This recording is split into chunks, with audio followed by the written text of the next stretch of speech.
And welcome back, Hornets. We are getting started with another lesson in our Ready Language Handbook, and this is lesson 7 on misplaced modifiers. We're on page 243. So let's go ahead and look at some. Okay. So we're going to look at a video introduction real quick and see if this will work.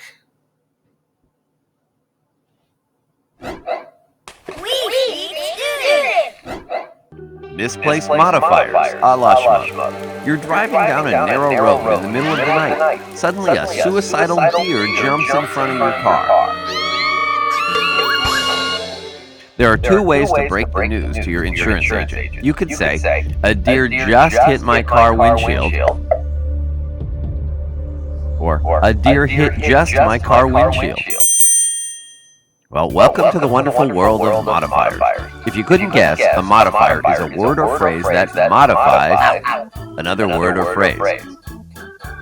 Sometimes, if you're not careful, you can misplace a modifier. A misplaced modifier is a modifier that modifies the wrong thing. A modifier can be a single word like only, just, or almost. Let's look at a couple of examples. You could say, "Mike ate only venison," or "Mike only ate venison." In these examples, the word only modifies the word behind it, giving these sentences completely different meanings. If you say, "Mike ate only venison," what you mean is that Mike ate nothing but dead deer. If you say, "Mike only ate venison," however, what you mean is that the only thing Mike did with the deer meat was eat it. He didn't cook it, and he didn't buy it from his local grocer. You could also use a short phrase at the beginning of a sentence as a modifier. Here's the formula. Short modifying phrase plus comma plus the rest of the sentence gets you there. Got it? Just remember, whatever the modifying phrase refers to should immediately follow the comma. Here are some examples. While you could say, "Freshly cooked, Lisa left the venison to cool down." What you really mean is, freshly cooked, the venison was left by Lisa to cool down. While you might be tempted to say, "Covered in flies, the highway crew pulled the deer carcass off the road," what you really mean is, "Covered in flies, the deer carcass was pulled off the road by the highway crew." When it comes to modifiers, the smartest thing you can do is pay attention to what you're writing. You don't want to misplace a modifier any more than you'd want to misplace any leftovers. Who eats Bambi? Can you really eat Bambi? Is that nice? Subscribe to check out more equally fantabulous videos. You should see the subscribe button just below this one. Was possible to make. All right, so now that we have watched our introductory videos, let's go on and look at our actual lesson that we're going to be working with today. So on our page 243, we are looking at our misplaced modifiers.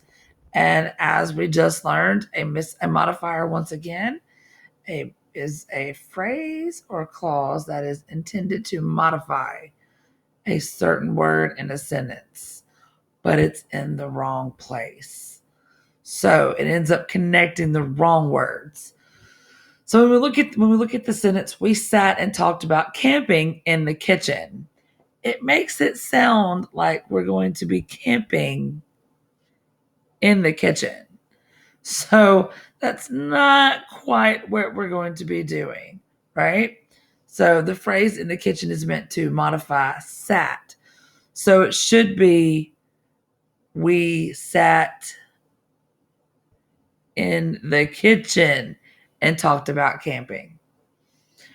Let's look at our next sentence that it says, "I served breakfast to my family, which I made myself." Well, guys, this makes it sound like it's modifying family. So it sounds like it says that I made my family. And that's not the case, because the speakers actually made the breakfast. So it's, "I served breakfast, which I made myself, to my family." And then which down here is what we just talked about, how we fix it. You just simply move the modifier next to the word it is modifying. You have to rearrange the sentence. Okay, so let's go ahead and look at our next slide. Okay, so here we are looking at the guided practice at the bottom. So, and it wants us to, we're going to rewrite each sentence to correct the misplaced modifier. And our hint says if a dependent clause, remember that begins with who or which and gives information that's not crucial to the meaning of the sentence, use a comma to set off the clause from the rest of the sentence. And my example I have down here is the muffins, comma, which smelled delicious, were still warm, because my modifier is still going to talk about the muffins. Now, number one, I baked blueberry muffins and scrambled some eggs in the oven. Well, the way this is written, it makes it sound like I scrambled the eggs in the oven.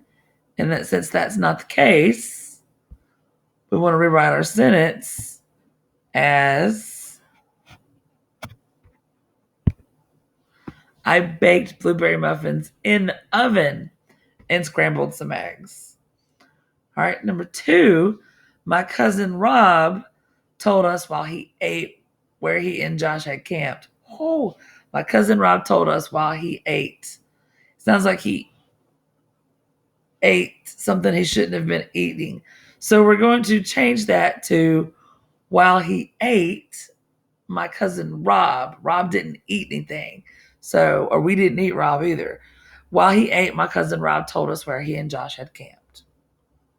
For number three, Rob had taken my 9-year-old brother camping, who is in college.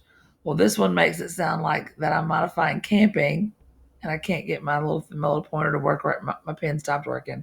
So, who is in college? It makes it sound like the 9-year-old brother is in college, when in fact, probably Rob is the one in college. So, Rob, who is in college. So, we moved who is in college from the end of the sentence to modify who it's supposed to. That's Rob. Number four, Rob had photos of the lovely lake on his phone near their campsite.